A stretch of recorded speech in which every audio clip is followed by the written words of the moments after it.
Сәлем қыздар, бүгін сіздерменен ең дәмді бөлкелер синнамонның рецептісімен бөлісемін. Керекті ингредиенттердің құрамы видеоның соңында описанияда. Ең алдымен жылы сүтімізді құямыз.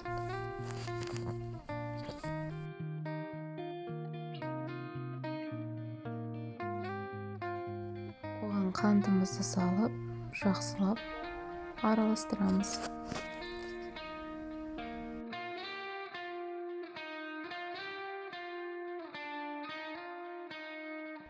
Құрғақ ашытқымызды саламыз.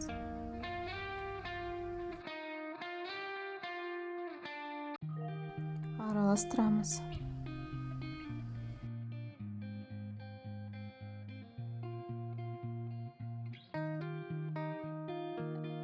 Ерітілген сары майды құямыз.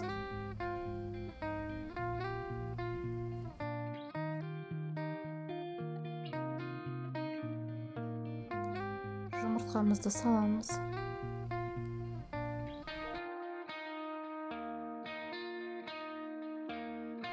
Жақсылап венчикпен араластырамыз. Електен өткізілген ұнымызды салып араластырамыз.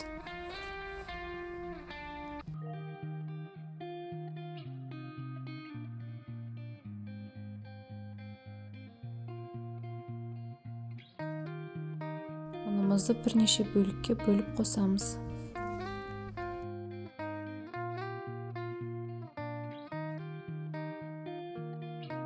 Жақсылап араластырып, қамыр илейміз.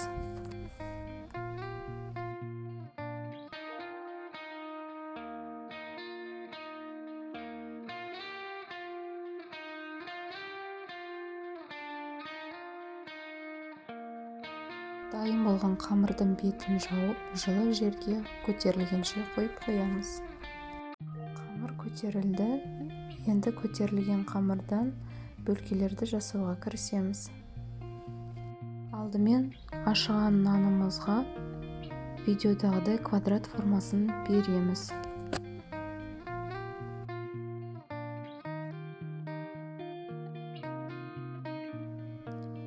Оқтаудың көмегіменен нанымызды жая бастаймыз.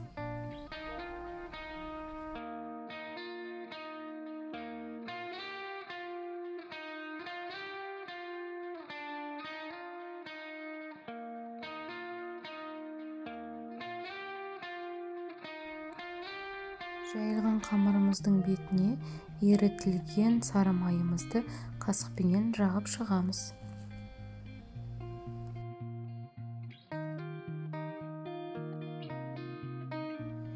Майымыздың бетіне қантпен араласқан корицамызды біркелкі қылып сеуіп шығамыз.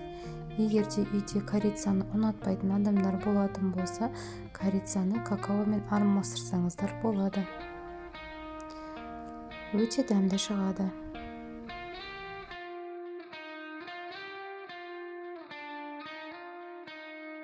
Енді қамырымызды жинап, дөңгелектеп, рулет қалпында ораймыз.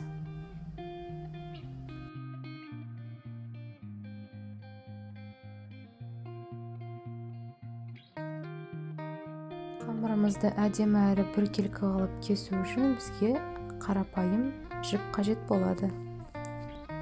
Дайын болған қамырды видеода көрсетілгендей жіптің көмегіменен қиып формаға саласыздар.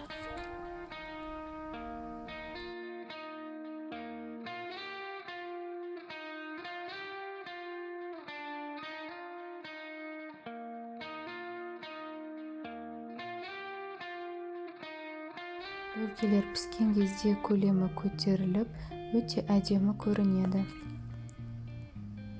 Бөлкелерімізді 180 градуста қызып тұрған пешке салып пісіреміз. Ал енді бөлкелер піскенше, бөлкелердің бетіне помадка жасауға кірісеміз. Ол үшін бізге қаймақ және қант керек болады.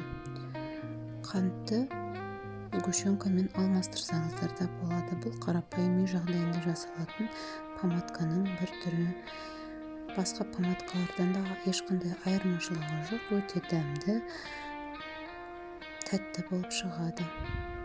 Піскен бөлкелерімізге дайын болған помадкамызды ыстықта күйінде бетіне жағып, біркелкі қылып әсемдеп шығамыз. Бөлкелер өте дәмді, тәтті, ерекше, нәзік болып шығады. Жасалу жолы да оңай, құрамындағы ингредиенттері де қолжетімді. Жасап көрулеріңізге кеңес етемін. Назарларыңызға рахмет. Каналға тіркелуді ұмытпаңыздар.